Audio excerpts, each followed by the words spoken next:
During my high school days, college days, talagang sobrang ang dami kong pimples. Ang dami talaga, konting puyat. Talagang may tutubuan na talaga ang tigyawat, ma-expose ako sa araw, yan, tapos ma-stress. Dati, mataba rin ako sa mga nakakilala sa akin ng elementary, high school, college days. So, galing ako sa mataba. Alam na nga natin, pag mataba sa school, laging binubuli, di ba? So, parang I took it as a challenge na kailangan ko pumayat. Nag-workout na ako dati, pero hindi ganun kabilis yung result. Lahat na trinay ko, lahat ng facial wash, lahat na, pati yung yellow nga, pinanghihilamos ko na minsan para mag-close yung pores. Pero walang effect, wala talagang effect. At first, I try yung Kojic. Kasi sabi nga yung Kojic, para yun sa mga oily ang skin, saka maraming pimples. So, trinay ko siya, naghilamos ako. Nakakatuwa kasi effect niya para talagang diamond peel. 3 days lang, makikita mo, tuyo na yung pimple, ganun na. Tapos, nung lumabas yung new product line, which is yung Locolan, yun, sinubukan ko. Yung pinaka-favorite ko yung facial foam.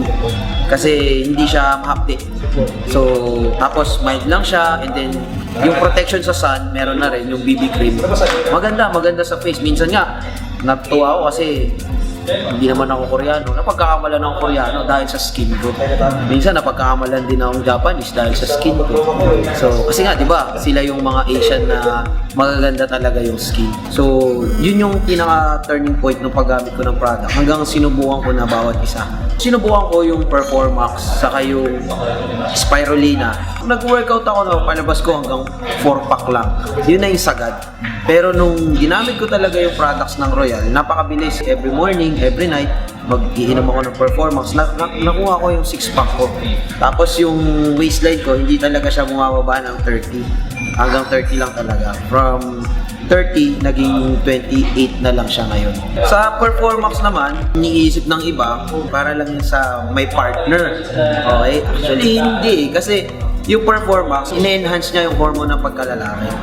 Kasi kagaya natin, as we age, mga lalaki, yung testosterone production is bumababa. Okay? So pag bumababa dyan, yan na yung medyo nahihirapan mo labanan yung stress sa pang-araw-araw. So, one time, isa sa mga experiences ko, kasi nga, madalas ako nag-workout, yung over-fatigue. Pag over-fatigue ka kasi, ang hirap matulog. Parang sobrang stress na stress ka. When I used to take Performax, yung tulog ko 8 hours talaga. Hindi siya putol. Tapos kapag natulog ka, may mga times ewan ko kung na-experience nyo, yung pag natulog ka, pag-gising mo parang pagod na pagod ka. May mga ganong time Yun yung fatigue So, natulog ka na, pag-gising mo parang hindi ka nakapahinga.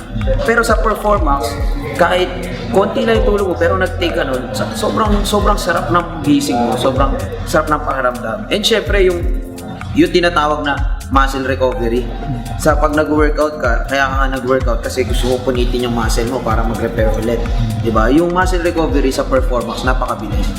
Kung dati, every 2 days ako nag-workout, ngayon, every other day. So, ang muscle recovery ko, isang araw lang. Kasi kinabukasan, workout ulit. So, napakabilis. Mararamdaman mo talaga yung workout mo, parang bitin ka, yung resting time mo. Pag sinasabing resting time, o pagbuhat mo, yung pahinga mo, 10 seconds na lang. Ang pahinga ko, 10 seconds na lang. Buhat ulit, saka sunod. So, lumalakas talaga. Lumalakas yung heart, yung endurance mo, pati yung muscle development, mas mabilis. Marirecommend ko yung Performax para sa mga active, sa mga athletes, sa mga bodybuilders, sa mga nag-workout. Napakaganda ng Performax, sobra. Napakaganda kasi pag combine mo yung mga product. Halimbawa ako, kino-combine ko yung Performax, combine ko yung Spirulina. Bakit naman Spirulina? Kasi ang Spirulina, napakataas ng protein yan. Again, it helps sa pag-build ng muscle. Tapos syempre, para mas mabilis ma-flat yung abs mo, mag-fiber-rich ka. Yung fiber-rich, ang ginagawa niya, kine-cleanse niya yung colon mo. So okay lang, train hard, kain ka ng todo, pero dapat may cleansing para hindi bulky yung tiyan. Sa'yo pa lang, kahit hindi ka na magsalita, ito ginagamit mo, hindi na nilang tatanong sa'yo kung effective, kasi effective talaga.